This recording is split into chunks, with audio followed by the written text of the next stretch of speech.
Hi hello friends, Bigg Bossல இந்த சம்மந்திக்காக பயங்கரமா சண்டை போட்டாங்க. அந்த சம்மந்தி வீட்லயே எப்படி செய்யலாம்னு பார்க்கலாம் வாங்க. panல காரத்துக்கு ஏத்த மாதிரி வரமிளகாய் சேர்த்துக்கோங்க.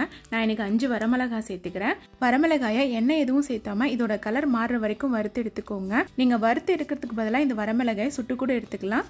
மிளகாவோட கலர் மாறிடுச்சு. மிளகாய் நல்லா வறுபட்டுருச்சு. வறுத்த வரமிளகாயை மிக்ஸி ஜாருக்கு மாத்திக்கோங்க. வரமிளகாய் கூட 30 சின்ன வெங்காயம் சேர்த்துக்கோங்க. இதுக்கு பதிலாக ஒரு பெரிய வெங்காயம் கூட எடுத்துக்கலாம். கூடவே 1 கப் துருவின தேங்காவை முடிஞ்ச அளவுக்கு துருவி சேர்த்துக்கோங்க. ஒரு துண்டு இஞ்சி, 1/4 டேபிள் ஸ்பூன் சீரகம், காரத்துக்கு ஏற்ற மாதிரி மிளகாய்த்தூள். நான் இன்னைக்கு காஷ்மீரி மிளகாய்த்தூள் எடுத்துருக்கிறேங்க. அது ஒரு 1/2 டேபிள் ஸ்பூன் சேர்த்துக்கிறேன்.